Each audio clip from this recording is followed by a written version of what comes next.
Olá, meus queridos, que Deus abençoe.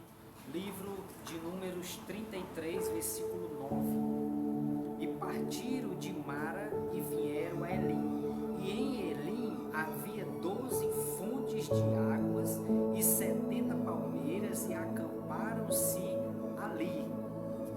Quero falar da hora que Deus dá sombra e água fresca para o seu povo. Tem um tempo de luta, mas tem um tempo de vitória, tem um tempo de bênção, tem um tempo do vale, mas tem um tempo do monte.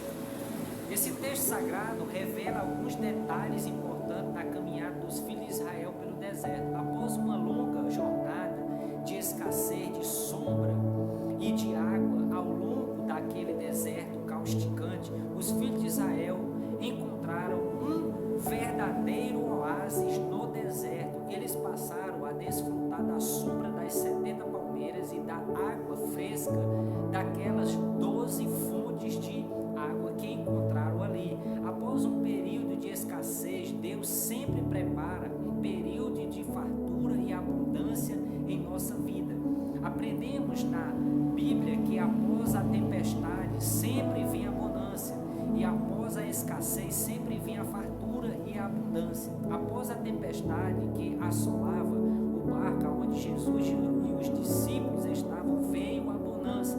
Após a fome que Jesus passou no deserto, vieram os anjos e o serviram. Após os discípulos trabalharem a noite toda sem apanhar nenhum peixe, veio a providência divina trazendo fartura e abundância de peixe. Após um terrível período de fome e escassez em Samaria, veio a providência divina trazendo abundância de víveres à porta de Samaria. Após um período de intensa perseguição aos cristãos, nos primeiros anos veio a paz sobre a igreja em todas aquelas regiões.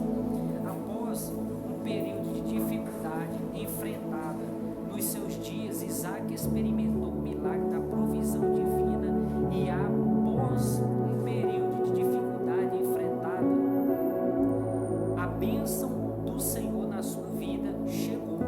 Há um texto na palavra de Deus que diz: melhor é o fim das coisas do que o princípio delas. Entretanto, ainda que o momento que estamos atravessando não seja dos melhores, as coisas vão terminar bem melhor do que a imaginamos, pois logo adiante há oásis de bênçãos e a abundância que o Senhor tem reservado para nossas vidas.